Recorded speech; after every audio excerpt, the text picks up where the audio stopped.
ஐவருக்கும் மனைவியானது ஏன்? ஏகசக்கரபுர நகரில் பிராமண வேஷம் போட்டு தாங்கள் யார் என்றும் ஒருவருக்கும் தெரியாமல் மறைவாக பாண்டவர்கள் வாசம் செய்து கொண்டு வந்தனர். அந்த சமயத்தில் பாஞ்சால நாட்டின் ராஜாவான துருபதன் தனது மகள் திரௌபதிக்கு சுயம்வர ஏற்பாடு செய்தான். அந்த நகரத்தில் வாழ்ந்து வந்த பிராமணர்கள் தானங்களை பெறவும் வேடிக்கை பார்க்கவும் ஏகசக்கரபுரத்தில் நடைபெறும் சுயவரத்திற்கு போவதாக பேசிக்கொண்டனர். அதை அறிந்த பாண்டவர்களும் சுயவரம் நடக்கும் இடத்திற்கு செல்ல விரும்புவதாக தனது தாயிடம் தெரிவித்தனர். குந்தி தேவியும் துருபதனுடைய பாஞ்சால தேசத்துக்கு போகலாம் என்று அனுமதி தந்தாள். தாயின் அனுமதியை பெற்றுக்கொண்ட பாண்டவர்கள் கூட்டம் கூட்டமாக சென்று கொண்டிருந்த பிராமணர்களுடன் சேர்ந்து சுயவரத்துக்கு போனார்கள். நெடு நாட்கள் நடந்து போய் துருபதனுடைய நகரத்தை அடைந்தார்கள். அங்குள்ள குயவன் ஒருவன் வீட்டில் தங்கினார்கள். அங்கு பாண்டவர்கள் பிராமண முறைகளை கடைபிடித்து ஊரில் யாருக்கும் தெரியாமல் இருந்து வந்தனர்.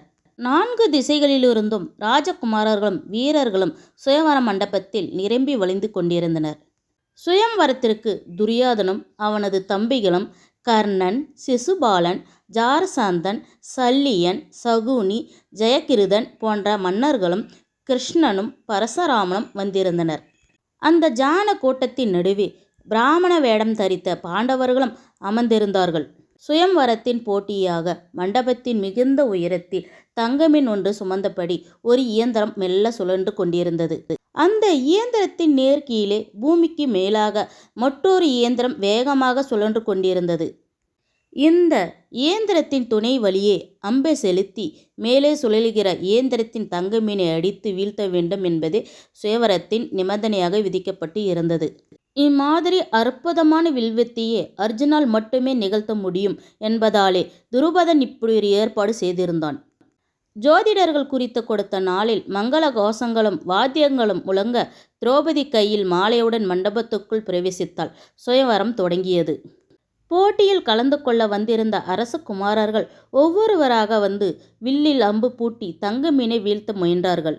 ஆனால் யாராலுமே தங்கமீனை வீழ்த்த முடியவில்லை. துரியோதனும் அவனுடைய சகோதரர்களும் கூட முயற்சித்து தோற்று போனார்கள். ஏன், வில்லில் திறன் பெற்றிருந்த கர்ணன் கூட இலக்கையில் அடிக்க முயன்ற நூல் இலையில் தோற்று போனான். இவ்விதம் மாபெரும் வீரர்களே தோற்று போனதை கண்ட மற்ற மன்னர்கள் கலந்து கொள்ளவே அஞ்சினார்கள். இந்த நிலையில் சுயவர கோட்டத்திலிருந்து அர்ஜுனன் எழுந்தான். அர்ஜுனன் பிராமண வேடம் தரித்து இருந்ததால் அவனை யாருக்கும் அடையாளம் தெரியவில்லை. இருந்தாலும் அர்ஜுனன் சபைக்கு நடுவில் வந்து திரௌபதனிடமும் திரௌபதியின் சகோதரனிடமும் கேட்டான். இந்த வில்லை எடுத்து இலக்கை அடிக்க பிராமணாகிய எனக்கு அனுமதி உண்டா? மன்னனும் மன்னனின் மகனும், வாலிபனே, இது வீரர்களுக்கான போட்டி. இதில் பிராமணர், சத்திரியர், வைசியர், சூத்திரர் என்ற பாகுபாட்டுக்கே இடமில்லை. வீரர்கள் யார் வேண்டுமானாலும் கலந்து கொள்ளலாம். இந்த வில்லை நானேற்றி குறி தவறாமல் இயந்திரத்தின் தங்கமீனை வீழ்த்தும் எவராக இருந்தாலும் அவருக்கு திரௌபதி மனைவியாவள். இது சத்தியம் என்றார். அப்படியா என்று கேட்ட அர்ஜுனன் இயந்திரத்தின் கீழ் வந்து நின்றான்.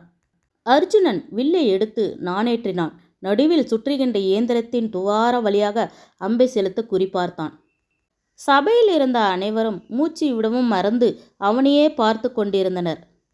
அதற்கு தகுந்தாற் போல அர்ஜுனன் சிவபெருமானை துதித்து மனதில் கண்ணன் பெருமானை வணங்கி இயந்திரத்தின் துணி வழியாக அம்பை செலுத்தினான். அது மிக சரியாக சென்று தங்கமீனை அடித்து வீழ்த்தியது. அதை கண்டு சபையிலிருந்தோர் கைத்தட்டி ஆரவாரம் செய்தனர். கையில் மாலையுடன் தலை குனிந்து நின்றிருந்தாள் திரௌபதி. சபையில் நிலவிய உற்சாக கரகோஷத்தினால் சற்றே நிமிர்ந்து பார்த்தாள். எதிரே நின்றிருந்த பிராமண வேடத்தில் நின்றிருந்த அர்ஜுனனை பார்த்தாள். பார்த்த கணமே அவனுக்கும் தனக்கும் வெகு நாள் பந்தம் போல உணர்ந்தாள். ஏனோ அவள் மனம் இவரை ஏற்றுக்கொள், இவர்தான் உன் கணவர் என்று சொல்லி கொண்டிருந்தது. அதே நேரத்தில் திரௌபதியின் சகோதரன் தனது தங்கையை பிராமண இளைஞனிடம் அழைத்துச் சென்றான்.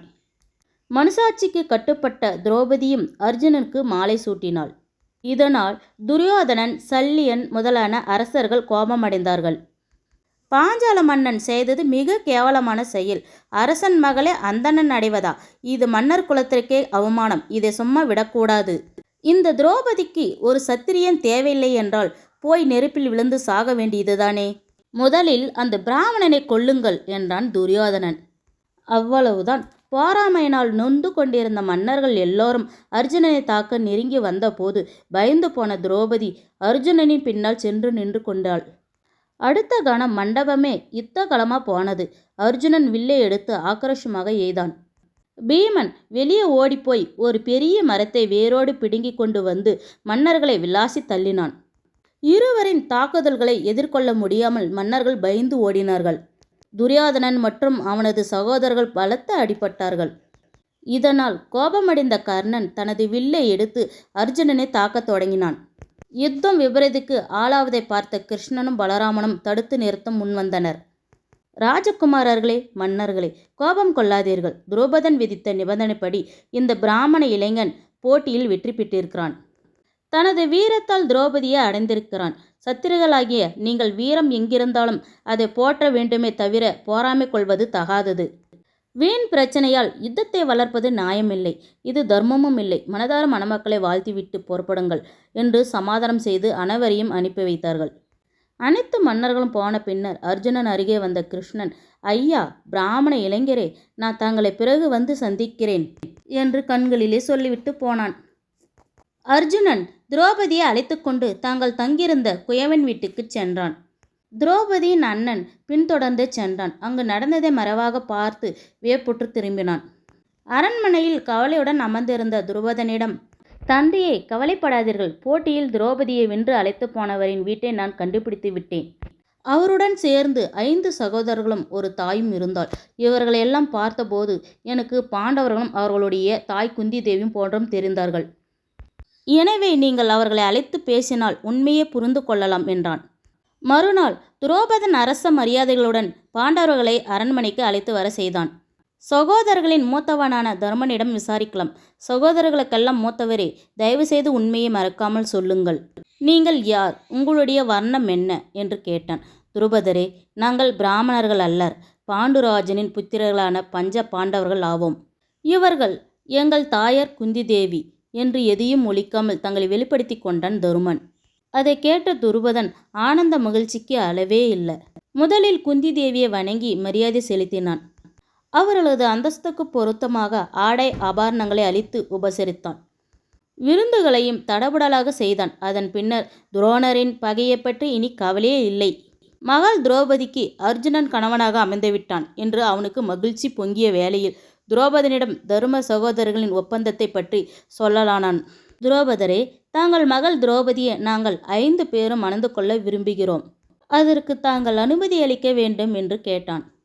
திடுக்கிட்டு போன துரோபதன், தருமரே, ஒரு ஆணுக்கு பல மனைவிகள் இருப்பது வழக்கத்தில் உள்ளதுதான். ஆனால் ஒரு மனைவிக்கு பல கணவர்கள் என்பது சரியானதல்ல. இது பூலோகத்திலே இல்லாத வழக்கமாக உள்ளதே. சாஸ்திரங்கள் கூட ஒப்புக்கொள்ளாத இப்படி யாரோ ஒரு காரியத்தை செய்வது முறையாகுமா என்று கேட்டான். அதற்கு தருமன், துருபதரே, முன்னொரு காலத்தில் ஜாடியிலே என்ற பெண் 7 பேரை மணந்தாள் என்று புராணம் கூறுகிறது. அதுபோலவே வார்சி என்பவள் 10 சகோதரர்களுக்கு மனைவியாக வாழ்ந்திருக்கிறாள். அதுபோல 5 சகோதரர்களான நாங்கள் எந்த சூழ்நிலையும் ஒற்றுமை கொள்ளையாமல் சேர்ந்து அனுபவிக்கும் விதமாக சபதம் எடுத்துள்ளோம். அது மட்டுமல்ல, இது எங்கள் தாய் மூலம் வெளிப்பட்டது. இதை நாங்கள் புறக்கணிக்க இயலாது என்றான் தருமன். என்னதான் தருமன் காரணங்கள் சொன்னாலும் துருபதனும் அவனுடைய மகனும் இதை ஏற்றுக்கொள்ள முடியாமல் தவித்தனர். அப்போது வியாச முனிவர் அங்கு தோன்றினார். துருபதனையும் திருதராஷ்டிரனையும் தனியாக அழைத்து போனார். இந்த விசித்திர நிகழ்வுக்கான காரணத்தை விளக்கி சொல்ல ஆரம்பித்தார். துருபதா, முன்னொரு காலத்தில் இந்திரர்கள் 5 பேர் சிவபெருமானிடம் கர்வத்துடன் நடந்து கொண்டதால் சாபத்திற்குள்ளானார்கள். அதன் பின்னர் அவர்கள் மனம் திருந்தி மன்னிப்பு கேட்டதால் சிவன் இந்திரர்களுக்கு சாப விமோசனம் அளித்தார். அதன்படி 5 பேரும் மனித பிறவி எடுத்து பூலோகத்தில் மிகுந்த புகழுடன் வாழ்ந்து இந்திரலோகம் திரும்புமாறு அருள் புரிந்தார். அந்த 5 இந்திரர்களே இங்கு பாண்டவர்களாக பிறந்துள்ளார்கள். அப்படி பிறக்கும் இந்திரர்களுக்கு லட்சுமி தேவியின் அம்சமான ஒரு பெண்ணே மனைவியாவள் என்று விதித்தார். அப்படி விதித்ததற்கு ஒரு காரணம் இருந்தது. உனது மகள் திரௌபதி போன பிறவியில் சிவபெருமானை துதித்து தவம் செய்தாள். சிவன் அவள் முன்பு காட்சி தந்ததும் என்ன வர வேண்டும் என்று கேட்டபோது தனக்கு நல்ல கணவன் வேண்டும் என்று 5 முறை சொன்னாள். சிவபெருமானும் உனக்கு 5 கணவர்கள் அமைவார்கள் என்று வரமளித்தார். அதன்படியே இப்போது எல்லாமும் நடந்தது என்று கூறிய வியாசர் நடந்த சம்பவங்களையெல்லாம் பார்க்கும்படியாக துரோபதனுக்கு ஞானக்கண் அளித்தார். அதன் மூலம் துருபதன் நடந்தவதையெல்லாம் அறிந்து மனம் தெளிவடைந்தான். துருபதா, ஒருத்தி 5 பேரை மணப்பது மனித தர்மம் கிடையாது என்பது உண்மைதான். ஆனால் இது தெய்வ தர்மம். எனவே திரௌபதியை பாண்டவர்களுக்கு தயங்காமல் திருமணம் செய்து கொடுக்கலாம் என்று சொல்லிவிட்டு மறைந்தார்.